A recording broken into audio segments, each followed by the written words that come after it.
오늘 저희가 림으롯과 블레셋에 대해서 함께 말씀을 보기로 원합니다. 그동안에 하나님의 구원 계획에 대해서 저희가 한 단계 한 단계 창세기를 따라 내려오고 있습니다.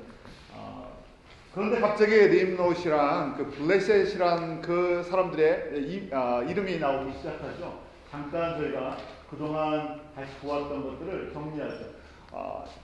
하나님께서 예수 그리스도를 저희 가운데 보내주시고 그 하나님의 구원을 이루어 주시는 것, 이것은 사람의 차원으로 만들어낼 수도 없고 도달할 수도 없고 이해할 수도 없는 것입니다. 왜냐하면 우리는 이미 죄를 지고 쫓겨난 아담의 자손들이기 때문에 그렇습니다.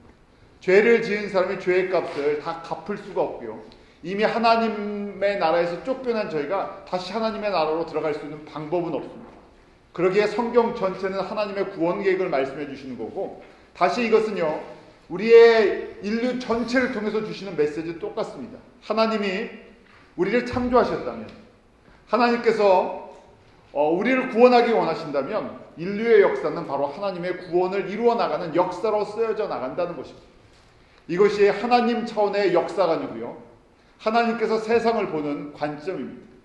반대로요, 하나님을 떠나는 사람들, 하나님을 알지 못하고 하나님을 대적하는 사람들도요, 인간의 역사관이 있고요, 인간이 바라보는 세계관, 인간이 바라보는 그런 구원관들이 있습니다.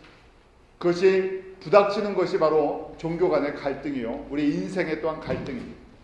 하나님께서 그 인간의 몸으로 이 땅 가운데 오실 것, 여자의 후손으로 오시는 것을 보여주시기 위해서 첫 번째 보여주신 것이 가죽옷의 어린 양이라고 했었죠. 창세기 3장 15절.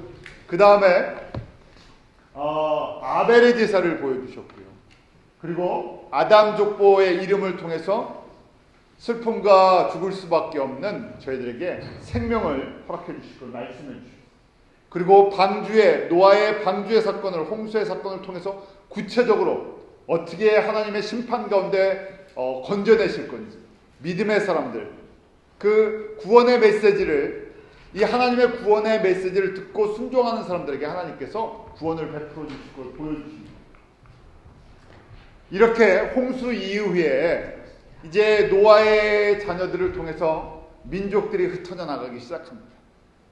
홍수 이후의 사건들을 보면요, 이제 노아의 아들들이요 세상에 흩어져 가는데, 노아의 아들 3명의 이름이 있죠. 이건 다 성경 퀴즈와 같은 거죠. 다 알죠. 첫 번째 첫 아들은 셈, 둘째는 함, 셋째는 야벳이.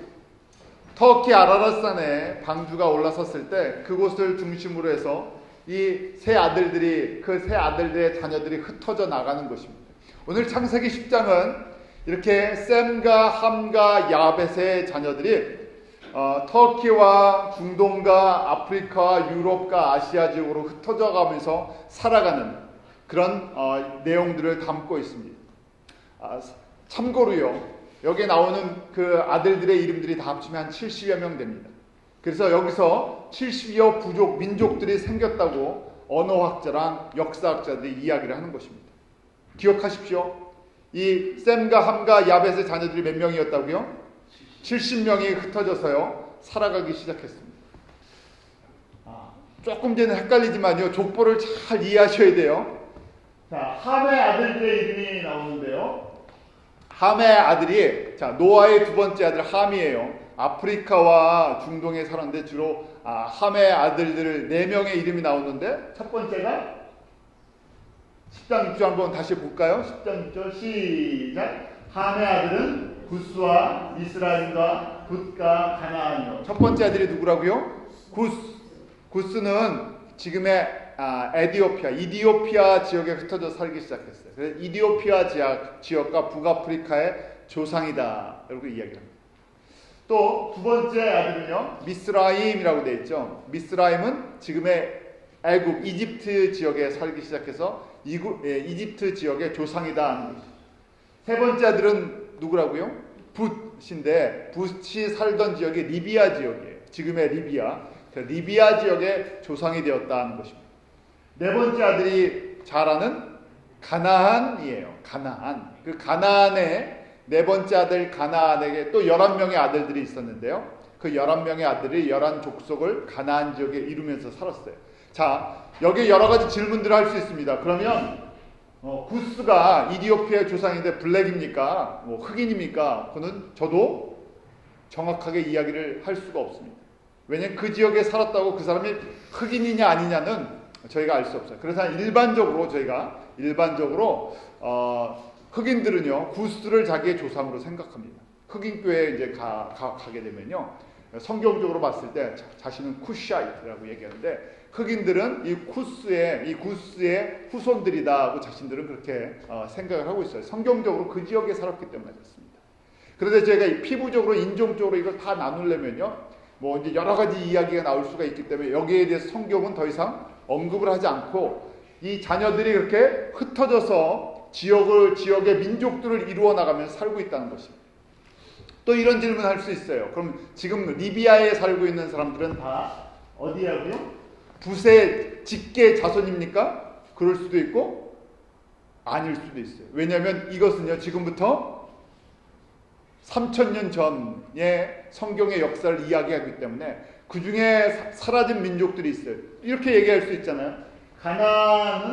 가나안 지역, 지금의 팔레스타인 지역, 지금 이스라엘 지역에 들어가서 살았는데 그 11명의 아들들이 거기서 민족을 이루고 살았는데 그러면 지금 가나안에 살고 있는 팔레스타인 사람들은 이 가나안의 11족속의 사람들입니까? 아니에요. 왜냐하면 거의 다 멸망했기 때문에 지역적으로 이렇게 흩어져 살았다는 것이에요. 자, 저희가 이제 족보를 조금 이해를 하셔야 돼요. 또 구스의 아들들이 나옵니다. 지금 3대째예요. 노아와 함과 노아의 아들 둘째 아들 함의 첫 번째 아들이 구스의 아들들이 쫙 나오는데 6명의 이름이 나오는데 그 중에 막내가 여섯 번째 막내 이름이 누구라고요? 니므롯을 찾아가기 위해서 지금 니므롯의 족보를 따라간 것입니다. 니므롯은요 지금의 이라크 지방에 거주했던 사람이에요. 나머지 이 구스의 아들들은요 아라비아와 아프리카 지역에 살았는데 특별히 니므롯은 지금 티그리스 유프라데스강 여기를 뭐라고 이야기합니까? 죄송합니다. 오늘은 내용이 조금 지리학 역사학이 들어가고 지리와 역사를 좀 싫어하시는 분들은 아유 설교하는데 성경 공부하는데 이걸 알아야 됩니까? 알아야 됩니다. 왜냐하면 역사의 현장 속에서 그 어떤 특정 지역에서 일어난 사건을 성경이 기록하기 때문에 이 배경을 모르면요 이게 무슨 얘기인지 전혀 앞부분이 감이 안 잡혀요. 그래서 오늘은 죄송한데요 좀 잘 들으시고요 질문 있으시면 언제든지 하십시오. 그러니까 제가 최대한 쉽게 말씀을 드리는 거예요. 티그리스와 유프라데스 강을 저희가 역사적으로 그 지역을 뭐라고 합니까? 예? 인류 문명의 발생지 메소포타미아 문명 이렇게 다 말씀하세요. 그리고 거기를 비옥한 초생딸 지역이라고 해요. 제가 그래서 초생딸이 이렇게 생겼나 이렇게 생겼나 헷갈리거든요. 다를 볼 때 초생딸은 어떻게 생겼겠습니까? 기억자. 이렇게 생겼나요? 네. 이렇게. 왜냐하면 지금 이 티그리스 유프라데스 강이 있는 지역이 이렇게 생겼어요. 그렇죠?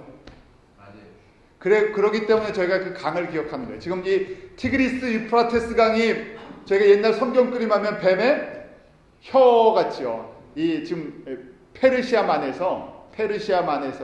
그 두 줄기의 강이 흘러가는 거예요. 이렇게 두 줄기가 쭉 흘러가죠.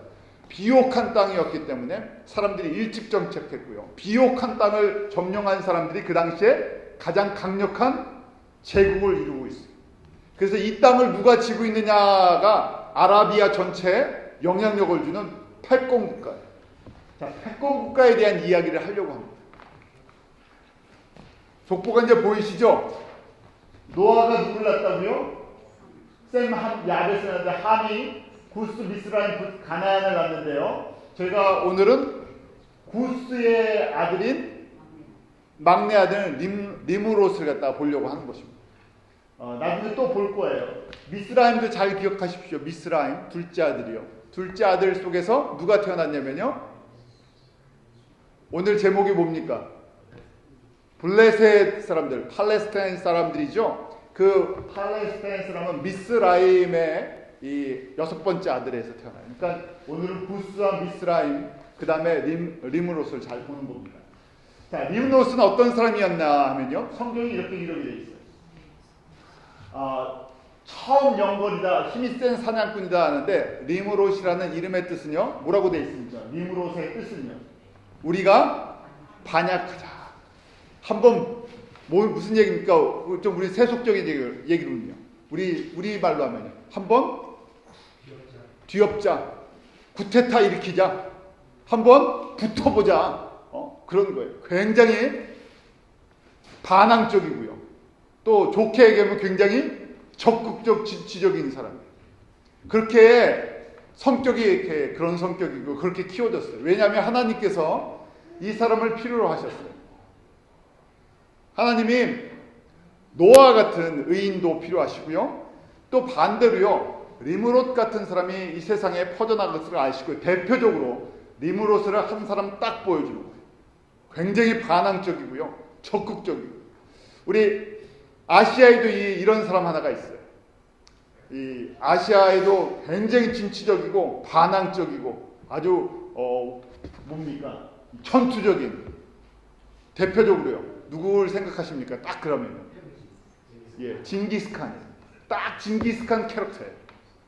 우리로 생각하면 몽골의 제국이 얼마나 급속도로 몽골이 이 아시아와 중국과 유럽까지 그냥 가는 곳곳마다 초토화시켜버렸죠.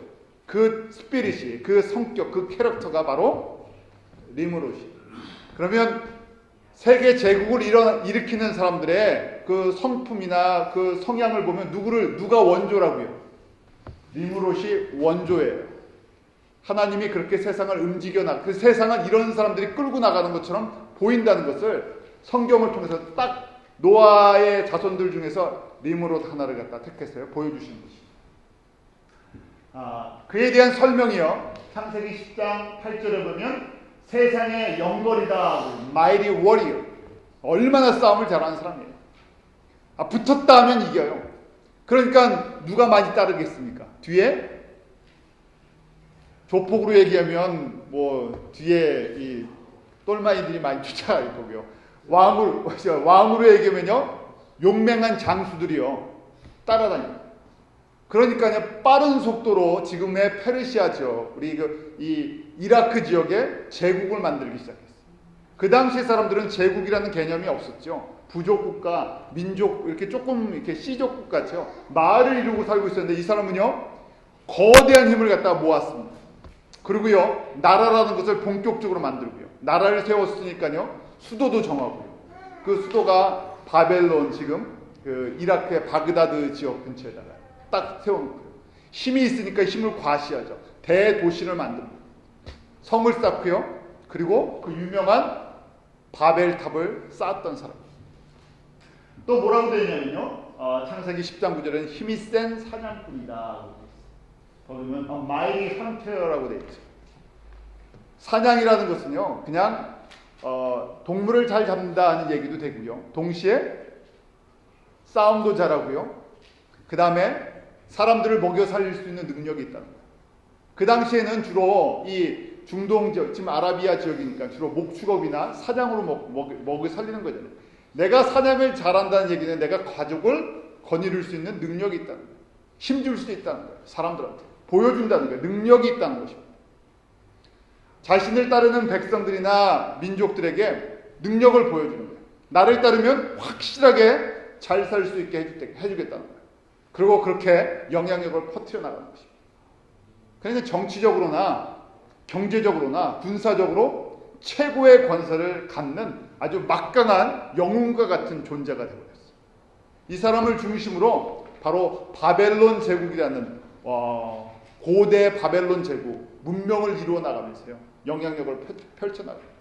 자, 하나님을 떠나서 사는 사람들은 이것이 절대적인 영향력이에요. 하나님이 없다면 이 사람은요, 그 시대에 뭐겠습니까? 영웅이에요. 위대한 지도자입니다. 강력한 영향력을 갖고 사람들을 끌어들이기 시작했어요. 그러고 나서 만들어낸 것이 이제 시날 땅에 지도자가 됩니다. 신할 땅이라는 것이 창세기 10장 10절에서 12절에 보면 범위가 어딘가, 자기가 다스리는 나라의 범위가 어딘가를 쭉 설명하고 있는데, 지금의 이 페르시아, 지금의 이라크, 이란 지역의 전 지역을 갖다가 이 사람이 점령을 해버렸어요. 그리고 그때 고대의 바벨론 제국을 만들어냅니다. 그리고 그 유명한 바벨탑을 쌓죠. 바벨탑의 이제 그림이에요. 그 주변에 바벨탑만 보시지 말고 그 주변의 도시의 형성을 보십시오. 그 황량한 곳에 이제 도시들을 만들고요. 사람들이 집단으로 거주합니다.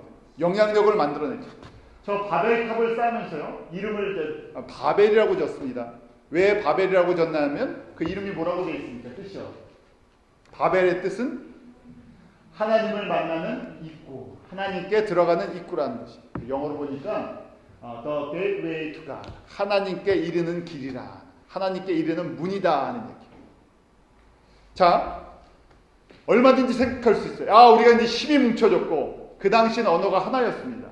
사람들이 힘이 있어서 이렇게 거대한 도시를 만들고, 우리가 이제 흩어지는 것 면하고 한번 하나님 앞에 이르자, 좋게 생각될 수 있지만요. 자, 하나님을 떠난 사람들이요, 하나님께 이르를 수 있는, 인간이 만들어낼 수 있는 길이 있습니까? 없습니까? 없다는 것이. 제가 이걸 보면서 옛날 락 음악 중에 뭐 그런 무슨 뭐 그런 Stairway to Heaven이요. 그것도 비슷한 의미인 것 같아요. 제가 가사는 잘 모르겠어요. 그 내용만 아주 하드락 계통의 헤비메탈이었는데, 사람이 어떻게 하면 내가 하늘에 이를 수 있을까? 사람이 어떻게 하면 하나님 나라를 만들어낼 수 있을까? 그런 것들을 생각해냅니다. 그것이 사람의 생각들. 그런데 성경은 분명히 사람의 노력과 열심과 지혜로 하나님 앞에 이룰 수 없다고 이야기하죠. 한 명도 하나님 앞에 이룰 수가 없습니다. 사람들이 힘이 생기면요, 이렇게 만들어냅니다. 이것이 바로 종교라는 것이죠. 리므로스는요, 바벨탑을 다시 한번 바벨탑을 보죠. 저 맨 꼭대기에 누가 앉아 있겠습니까? 바벨탑 제일 꼭대기 위에요. 하나님이 있는 것이 아니라 누구냐면 바로 저 바벨탑은요, 리므로스의 이 파워를 상징하는 거예요. 제일 꼭대기에 자기가 앉아 있는 거예요. 나를 통하면 하나님께 갈 수 있다. 나를 통하면 하늘에 이를 수 있다는 거예요. 내가 보여주겠다는 거지. 사람들에게 그 탑을 쌓게 합니다. 그리고 제일 그 꼭대기가 보좌예요. 보좌. 권위를 상징하는 앉는 그 가장 높은 곳이죠. 내가 그곳에 앉아서 너희들을 이끌고 하늘로 올라가겠다는 얘기예요. 그러니까 나를 믿어라 하는 얘기입니다. 이것이 모든 세상의 종교의 근원이 되는 그런 바벨론 종교라는 우상 숭배, 또 이것이 시조가 됐어요. 자, 림노스를 우리가 기억해야 할 두 가지가 있는데, 제국의 파운더, 제국을 시작한 사람이고요, 원조가 됐고요. 동시에 모든 우상 숭배의 또한 파운더가 됐어요. 왜냐하면 힘이 있으면 사람들은 불안해합니다. 우리가 하나님을 떠났는데요, 항상 하나님을 찾고자 하는 회귀 본능이 있잖아요. 그것을 갖다가 사람이 만들어 놓은 이러한 시스템을 통해서, 종교 시스템을 통해서 만족시켜주고요, 내가 그 자리에 영광을 누리려고 합니다. 가만히 보십시오. 사람들이 어떤 일을 해놓고 나면 꼭 누가 그 자리에 있어요. 내가 영향력을 줬으면 내가 그 자리에서 영광을 받기로 해요. 모든 종교의 창시자도 그렇고요. 세상에 명예를 얻고 나면요, 영광을 얻고 싶어요. 돈이 있으면요, 영광을 얻고 싶습니다. 그래서 나라적으로 보면요, 이렇게 왕권과 그 다음에 종교권을 이 리므롯이 완전히 장악을 해버린 것이죠. 그리고 우리가 한번 하나님을 어떻게 하자고요? 하나님 한번 뒤집어 엎자는 거예요. 우리 힘으로 한번 하나님의 나라를, 우리 힘으로 천국을 만들어보자. 우리 힘으로 이 땅의 제국이 아니라 하늘까지 정복해보자. 높아봐야 저게 얼마나 높겠습니까? 지금 전 세계에서 제일 높은 빌딩이 있죠. 사람들도 똑같잖아요. 경제적으로 힘이 생기면 그 다음에 어떻게 합니까? 이젠 고층 빌딩을 짓기 시작해요. 미국도 그랬었고요. 돈의 상징인 뉴욕도 보면요, 돈이 모여지면요, 올려버리고. 지금 아랍도 그렇죠. 두바이도요. 또 어디도요. 한국도 요새는 이제 또 고층 빌딩 붐이 있어갖고 웬만한 아파트는 다 25층이 넘는 것 같아요. 그 다음에 뭐 부산에도 그렇고 또 뭐 서울에도 그렇고 이제 세계에서 최고 빌딩을 한번 짓겠다. 한번 보여주는 거예요. 작은 나라인데 우리가 평생 작을 줄 아냐? 세계에서 제일 영향력 있는 나라다 하는 것을 막 보여주기 위해서요. 높이 쌓아 올리죠. 왜냐하면 그때 영광이 나타나기 때문이었습니다. 건물만 그렇습니까? 사람이 그렇잖아요. 그래서 내가 세상에 성공한 것을 갖다가 보여주고 싶어서요. 그렇죠? 옷도 그렇고 뭐 백도 그렇고 집도 그렇고 내가 보여주는 것. 왜냐하면 내가 세상에서 성공했고요. 이 세상의 성공은 어디까지 간다고 생각합니까? 하늘까지 내가 갖고 갈 수 있다고 생각을 하는 거예요. 이것이 바로 하나님을 떠난 사람들이 만들어내는 역사고요. 하나님을 떠난 사람들이 만들어내는 세상입니다. 점점 이렇게 강하게 움직여 나가는 것이죠. 이것이 거대한 역사의 한 축을 이끌고요. 하나님을 떠난 사람들이 보기엔 이것이 역사의 흐름처럼 보여요. 나라들이 일어났다가 가라앉고 또 다른 리무롯 같은 영국이 일어나서 또 나라를 만들고 제국을 만들고. 그래서 사람들은 이런 제국을 보면서 우리도 언젠가 이런 제국을 만들자. 우리가 언제까지 한반도 반쪽 나라에 살겠냐? 어디까지 점령해 보자고요. 옛날 발해를 넘어서 만주 지역을 우리도 한번 점령해 보자 하는 그런 생각을 갖고 있는 것이 세상 사람들의 그런 꿈들이고요. 역사가. 하나님을 떠난 상태에서는 이것이 잘했다 잘못했다 하는 것이 아니라 이것이 그게 사람들이 보는 역사적인 안목이라는 거예요. 자, 하나님께서 이 모습을 보시고요. 진노하셨어요.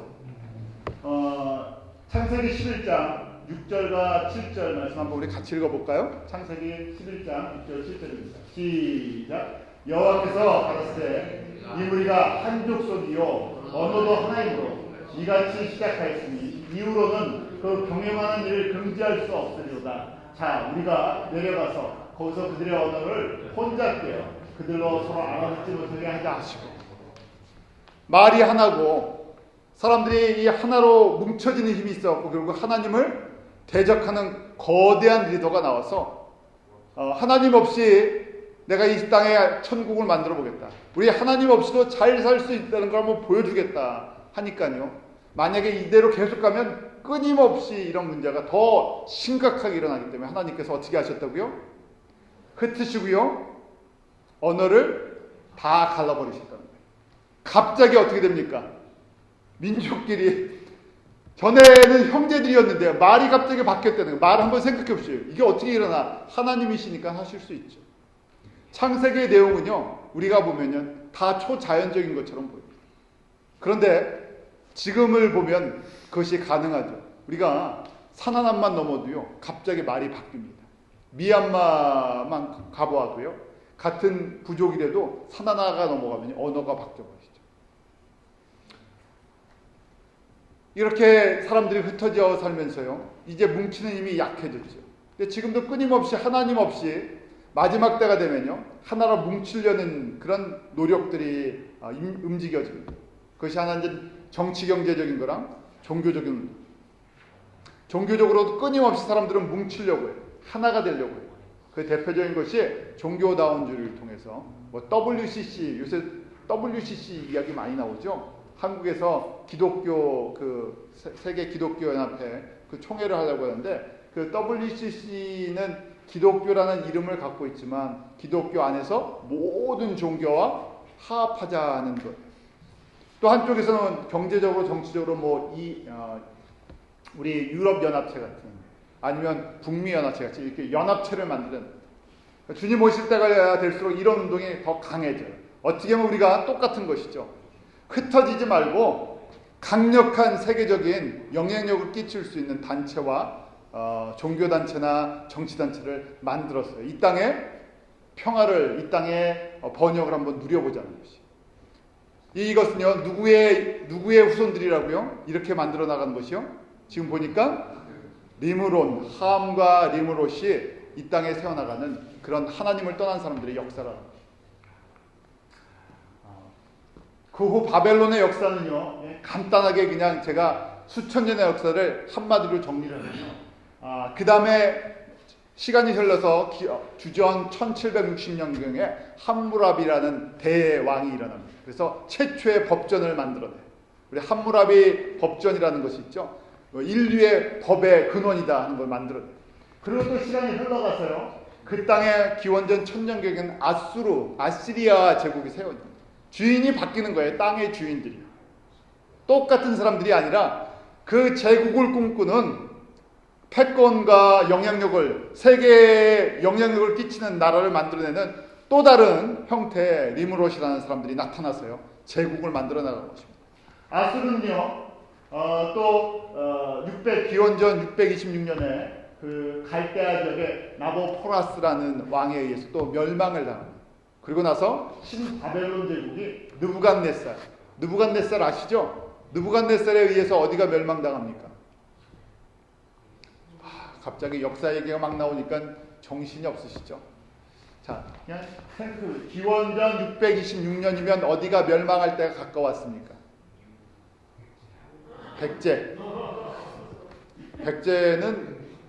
백제는 기원전이 아닌 것 같은데요. 기원후죠.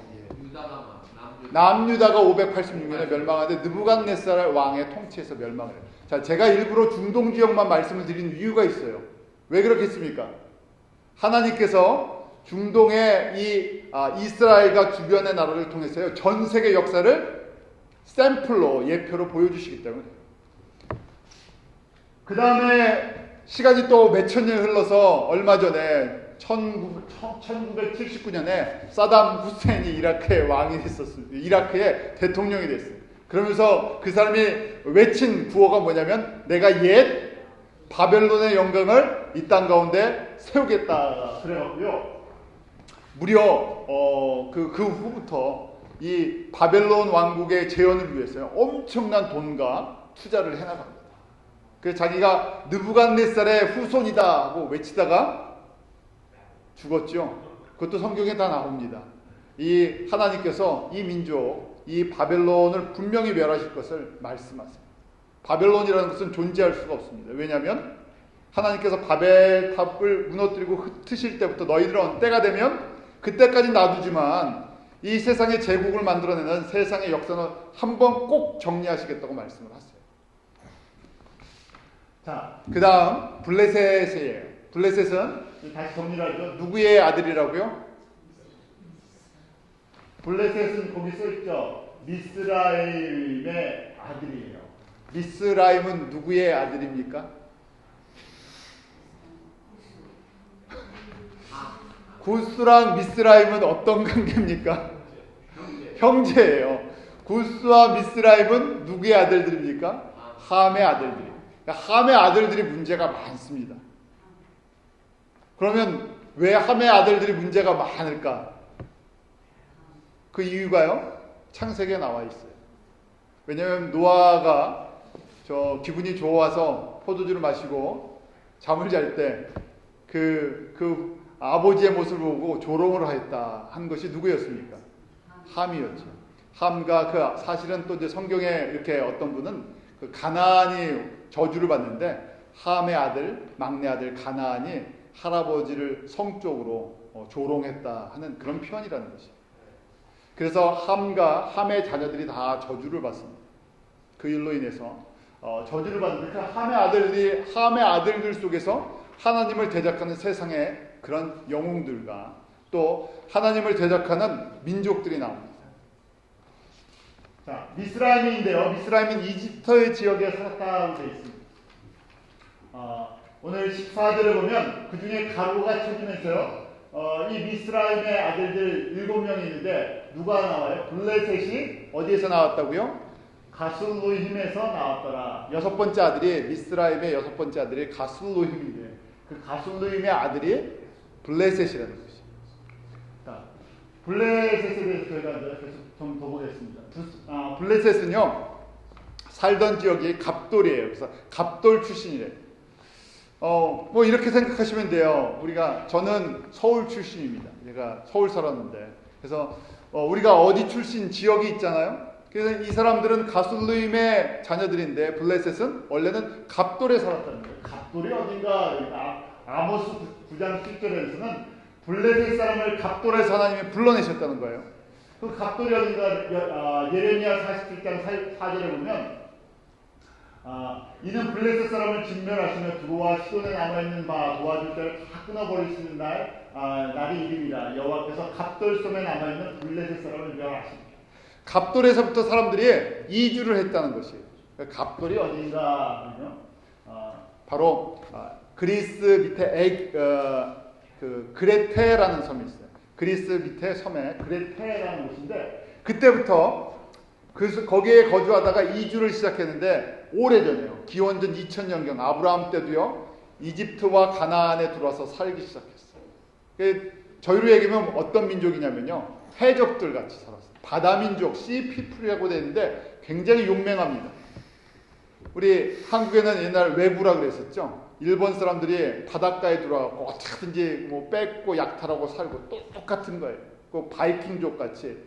근거지는 그리스에게 그 그레테 섬인데 거기서부터 이 지중해를 건너갔고 이집트에도 들어오고 그 다음에 지금의 팔레스타인 그 지역 가나안 지역에 침투했어요. 정착지를 만들었습니다. 그러다가 주전 1190년, 1170년경에 이집트 지역에 자꾸만 공격을 하니까 그 이집트 왕이요 바깥으로 좀 몰아냈어요. 북쪽으로. 그러니까 어쩔 수 없이 북쪽으로 올라간 데가 지금의 우리 팔레스타인 사람들이 거주하는 가자 지역 이런 곳이에요. 5군데 도시를 만들었습니다. 해변에 블레셋에 5군데 도시를 만들었는데요. 성경에 잘 나오는 도시죠. 에크론, 아스돗, 아르크롯, 그다음에 가자. 지금까지도 유지하는 그 이름이 가자예요. 가자. 조금만 기다리십시오. 가자가 뭔가 과자가 아니라 가자입니다. 가자 스트립이 굉장히 유명한 곳인데요. 가자에 대한 내용을 모르고 중동 정세의 신문을 읽을 수가 없어요. 그러니까 현대 신문을 보시려면 가자가 어디 있는지는 아셔야 돼요. 조금만 기다려주십시오. 하나님께서 제가 말이 빠릅니까? 굉장히 빠르죠. 근데 여태까지 다 이해하시겠습니까? 네. 모르시면요. 제가 조금 이따 지도 다시 펴드리고 밥 먹으면서 해드릴 수도 있으니까 제가 이렇게 지금 막 어디에 들어가면요. 순간에 말이 굉장히 빨라집니다. 다시 조금 낮추겠습니다. 이스라엘과 블레셋의 갈등은 지금 굉장히 그 안에 갈등이 심하잖아요. 지금 있는 것이 아니라 수천 년 전부터 아브라함 때부터 계속 있었어요. 그래서 하나님께서 일부러 둘은 어떤 관계를 물과 기름과 같이 서로 섞이지 않고요. 서로 싸우는 관계로 만들어 놓으셨어요. 이유가 무엇인가 이제 저희가 보려고 합니다. 처음에는 사사시대 때 결국 이스라엘 사람들 애굽에 살다가 가나안 땅으로 올라온 거고 이 사람들도 그레테 섬에 왔다가 여기 와서 정착하니까 땅이 좁은데 같이 민족이 부닥치니까요. 땅 싸움 당연히 일어나죠. 지금도 똑같은 거예요. 그 좁은 땅에 같이 살자 그러니까요. 서로 안 맞는 민족이거든요. 역사적으로 안 맞고요. 하나님께서 안 맞게 만들어 놓으셨어요. 참 희한합니다. 남북도 아닌데 두 민족은요. 만나면 싸울 수밖에 만들어 놓으셨어요. 그래서 사사시대 때도요. 기원전 1075년에 하나님께서 이스라엘 백성들이 우상을 숭배하고 하나님을 잘 섬기지 않으면 주변의 민족을 가시아와 같이 아니면 회초리 같이 쓰세요. 그 대표적인 민족이 블레셋이에요. 블레셋을 쉽게 생각하면 이스라엘의 뭐라고요? 가시아와 회초리예요. 툭하면 송곳같이 찌르는 민족. 그렇게 하나님이 만들어 놓으셨어요. 그러니 이게 평화가 만들어지질 않습니다. 아무리 평화를 만들려고 해도요. 평화가 오래 가질 않아요.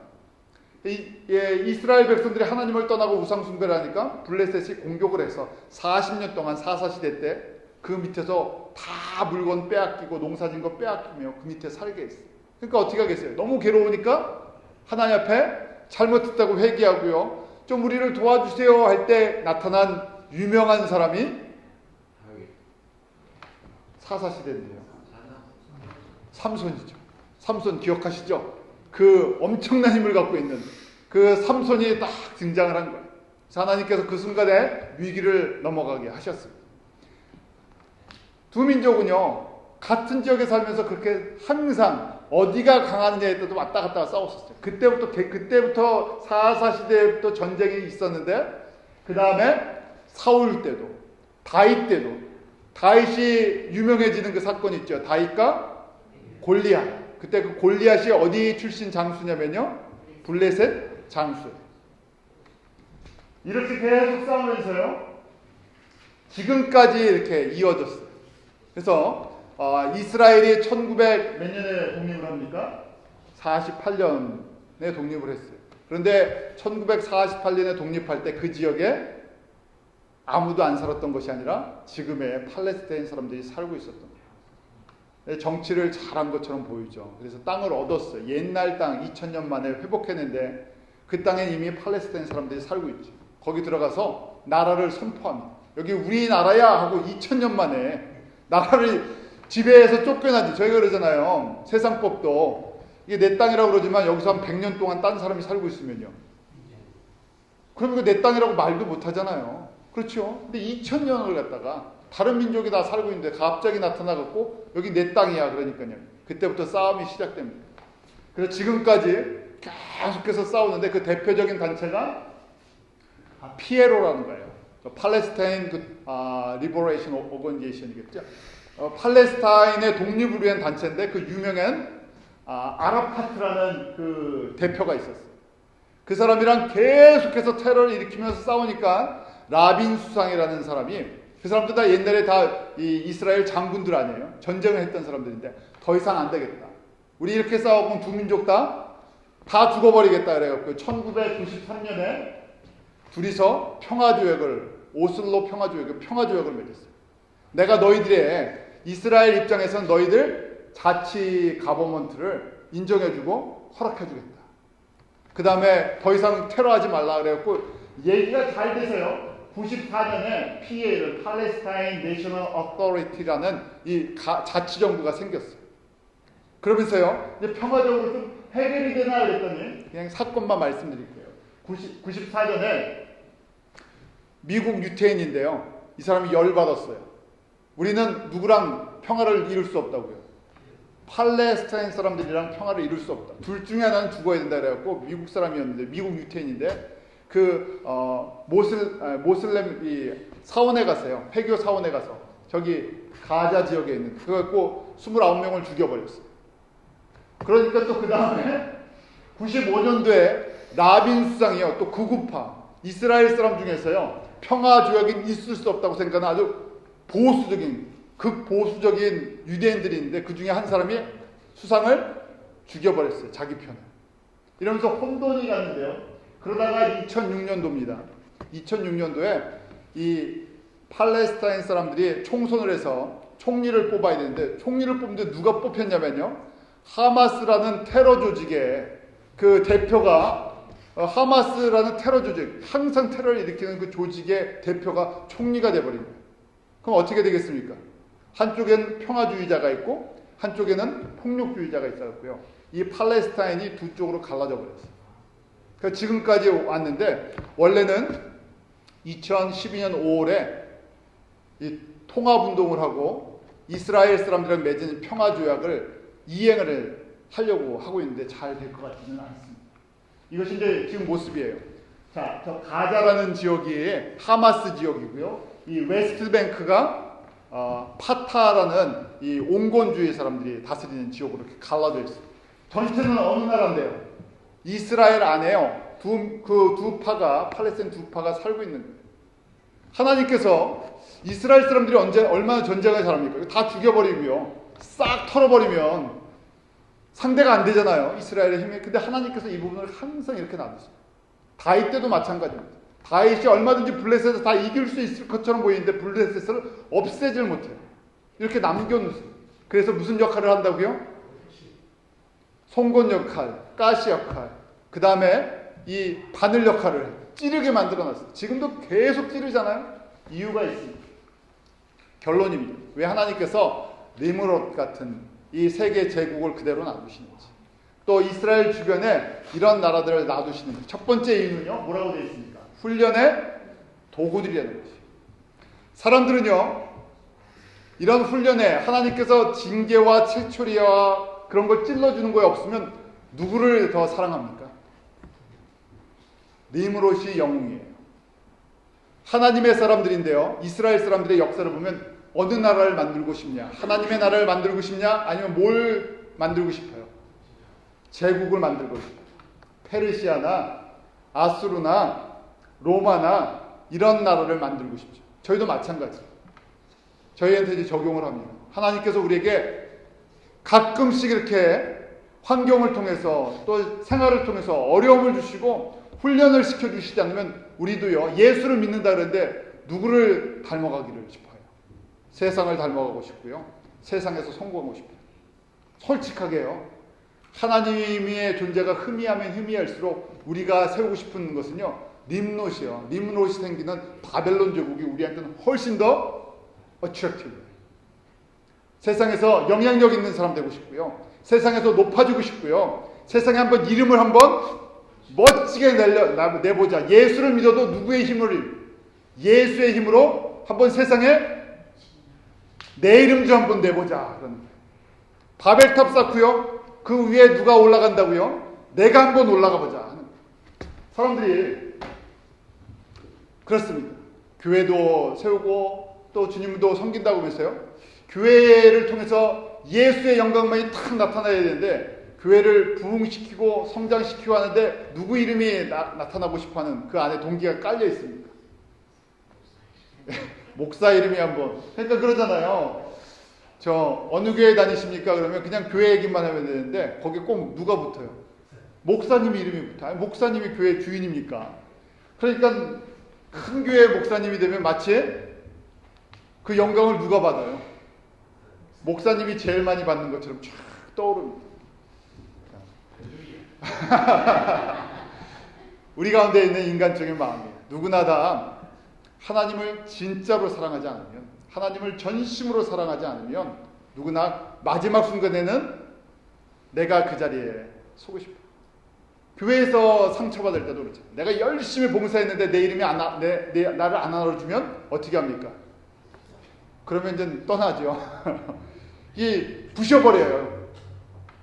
이거 우리가 갖고 있는 림으롯의 캐릭터들. 하나님을 떠나 살던 사람들이기 때문에 그렇습니다. 그리고요, 눈에 보이는 우리가 하나님 차원의 눈이 떠지지 않으면 창세기에 그랬죠. 하나님은 차원이 없으신 분이세요. 근데 우리가 타락하면서요, 하나님의 차원의 눈을 잃어버렸어요. 믿음이라는 것은요, 무슨 눈을 회복하는 것이라고요? 하나님 차원의 눈을 회복하는 것입니다. 하나님 차원의 눈이 밝아지지 않으면요, 림으롯과 같은 이 땅에 바벨탑을 쌓고 바벨론의 영광을 누리고 싶어 하고요. 그것이 우상이 돼요. 교회에 있지만 또 한 가지 하나님께서 이렇게 훈련을 하면서요, 하나님의 말씀을 계속해서 청종하도록. 근데 무슨 말씀을 청종하느냐요? 이스라엘 사람들에게 이런 구원의 비밀이 있습니다. 우리 로마서 11장 25절과 26절인데요. 이것을 우리가 그리스도 예수 안에 있는 미스터리라는 거예요. 우리 한번 같이 읽어보죠. 시작. 형제들아, 너희가 스스로 지혜 있다 함을 면치 위하여 이 비밀을 너희가 모르기를 내가 원치 아니하노니 이 비밀은 이방인의 충만한 수가 들어오기까지 이스라엘의 더러는 완악하게 된 것이다. 그리하여 온 이스라엘이 구원을 얻으리라. 기록된 바 구원자가 시온에서 오사 야곱에게서 경건치 않은 것을 돌이키시고. 하나님께서 이스라엘 백성들을 우리에게 보여주는 구원의 예표가 되고요. 또 하나님께서 그리스도 예수 안에서 우리에게 신비의 눈을 뜨게 해주셨는데요. 그 하나님의 차원의 눈을 뜨게 보면요, 하나님께서 예수 그리스도를 통해서 먼저 이방인들, 우리와 같은 이방인들을 구원하시겠다.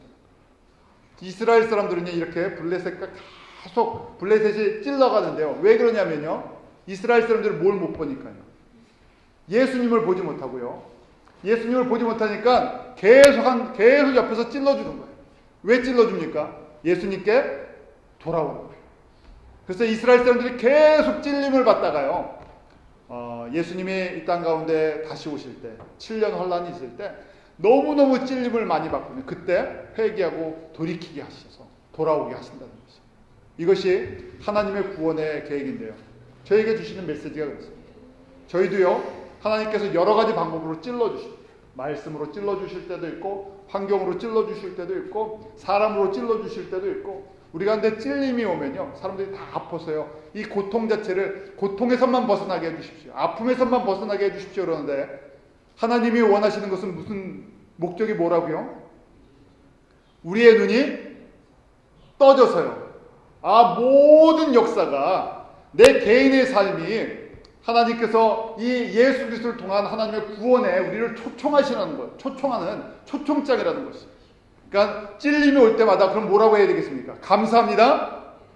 내가 예수 그리스도의 구원에 초청해 더 가까이 나가겠습니다. 주님 오실 때가 가까운데 하나님 나라에 내가 눈뜨기를 원합니다. 우리가 자꾸만 바벨에 대해서 눈을 뜨려고 해요. 세상에 대해서 눈을 뜨려고 합니다. 믿음은요, 하나님 나라에 눈을 뜨는 것이에요.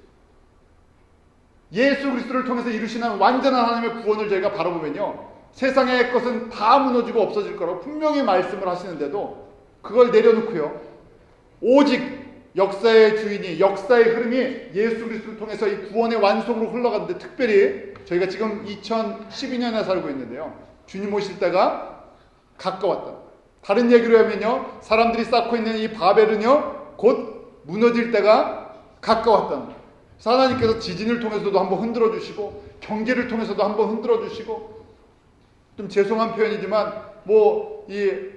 토네이로를 통해서도 한번 흔들어 주시고, 전부 흔들어 주시는데 사람들이 그래도 현상만 보죠. 아픔만 보죠. 그 아픔 너머에 하나님께서 내 구원이 다 이르렀으니까 이제 그만 바벨에 목숨 걸고 나에게 돌아와라, 나에게 돌아오라는 하나님의 구원의 메시지라는 것을 들으시기 바랍니다. 신앙이요, 믿음이요, 바로 그 시점에서 시작될 때 다시금 저희가 온전히 회복이 되는 그런 은혜가 임하는 것입니다. 저희가 니므롯이랑 바벨의 이 블레셋을 보았는데요, 역사를 보는, 사건을 보는 눈이 하나님 차원으로 바뀌는 은혜가 저희 가운데 임하기를 원합니다. 기도하겠습니다. 하나님 아버지, 참 저희들 미련해서 사람의 차원으로 모든 것들을 보고 인간의 차원으로 이해하려고 하는 그런 어리석음이 저희 가운데 있습니다. 예수 그리스도께서 하나님의 차원의 구원을 저희 가운데 인간의 모습으로 보여주시고 십자가에서 하나님의 사랑을 저희 가운데 완성해 주셨습니다.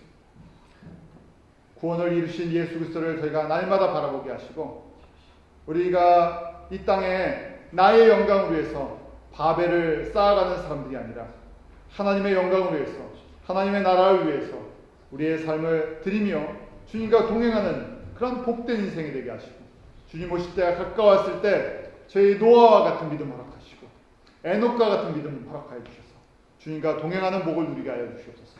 아버지 하나님, 예수 그리스도를 통해서 이루시는 완전한 하나님의 나라를 바라볼 수 있는 이 영적인 눈이, 영적인 안목이 저희 가운데 더 밝아지는 그런 복을 저희 가운데 허락해 주시고, 하나님의 말씀을 보고 저희가 묵상할 때마다 그런 풍성한 은혜로 저희 성도들에게 넘쳐나게 하여 주시옵소서. 예수님의 이름으로 기도합나이다.